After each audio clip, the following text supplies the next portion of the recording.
டெல்லியில் போராடும் தமிழக விவசாயிகள் மத்திய அமைச்சர்களை சந்திப்பதற்கு நாளை மறுநாள் என்று தமிழக அரசு ஏற்பாடு செய்திருக்கிறது.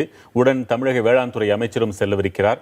கூடுதல் தகவல்களை டெல்லியிலிருந்து செய்தியாளர் நிரஞ்சன் தரவிருக்கிறார். நிரஞ்சன், நாளை மறுநாள் எத்தனை மணிக்கு எந்தெந்த அமைச்சர்களை சந்திக்கவிருக்கிறார்கள்? திட்டம் என்ன?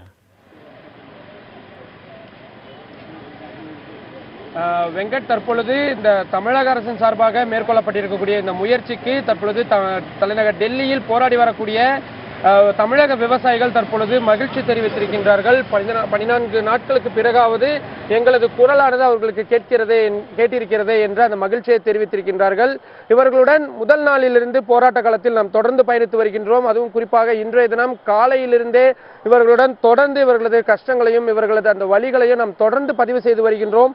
அதன் அடிப்படையில் தற்பொழுது ஒரு மகிழ்ச்சியான ஒரு விஷயமானது தற்பொழுது நடந்திருக்கின்றது. அதனையும் பகிர்ந்து கொள்ளலாம் என்று நினைக்கிறேன். உங்களை மத்திய அரசிடம் சந்திப்பதற்கு தமிழக அரசு முயற்சிகள் மேற்கொண்டிருக்கின்றது. நாளை மறுநாள் உங்களை மத்திய அரசின் சார்பாக நிதியமைச்சரையும் வேளாண் துறை அமைச்சர் எல்லாம் சந்திப்பதற்கு ஏற்பாடுகள் மேற்கொள்ளப்பட்டிருக்கிறது. தமிழக வேளாண் துறை அமைச்சர் தற்பொழுது இங்கே வரவிருக்கின்றார். நாளை மறுநாள் அவர் உங்களை சந்தித்து அழைத்து செல்வதாக கூறியிருக்கிறார். இந்த விஷயத்தை எப்படி பார்க்குறீங்க? எவ்வளவு சந்தோஷமான விஷயமா நீங்க நினைக்கிறீங்க? விவசாயிகளுக்கு வேண்டியது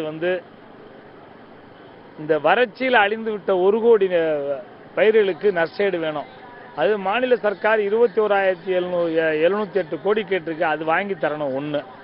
2வது, லாபகரமான விலையும் நதிகளை இணைக்கிற வழியும் விவசாயிகள் வாங்கிய கடனை தள்ளுபடி செய்வதும் கிடையாது. இது 2 வாங்கி கொடுத்து யார் வாங்கி கொடுத்தாலும் சந்தோஷம்.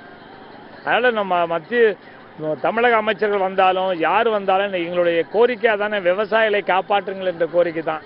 அந்த காப்பாற்றுகைன்னு வரவில்லை நாங்கள் முழு மனதோடு வரவேற்கிறோம். வெங்கட், அவர் கூறியதை நாம் கேட்டிருப்போம். தமிழக அரசு தற்பொழுது எடுத்திருக்கக்கூடிய இந்த முயற்சியை நாங்கள் வரவேற்பதாகவும் அவர்களுடன் சேர்ந்து பணியாற்றுவதற்கும் சேர்ந்து மத்திய அமைச்சர்களை சந்திப்பதற்கு தயாராக இருக்கின்றோம். அதே வேளையில் எங்களது கோரிக்கைகளை கேட்பதோடு மட்டுமல்லாமல் உடனடியாக நிறைவேற்றவும் நடவடிக்கை எடுக்க வேண்டும் என்பதனை அவர்கள் தெரிவித்து வருகின்றார்கள். இவர்கள் சார்பாக நாளைய தினம் உச்சநீதிமன்றத்தில் மனு தாக்கல் செய்யவும் இவர்கள் திட்டமிட்டிருக்கின்றார்கள். நீதிமன்றத்தின் கதவுகளை தட்டிய பின்னர் இவர்களுக்கான நியாயம் கிடைக்கப்பெறும் என்று எதிர்பார்க்கப்படுகின்ற அதே வேளையில் தற்பொழுது தமிழக அரசின் இந்த ஒரு புதிய முயற்சியும் இவர்களது இந்த கோரிக்கைகளுக்கு வலுவூட்டக்கூடிய ஒன்றாக இருக்கிறது. வெங்கட், நன்றி நிரஞ்சன்.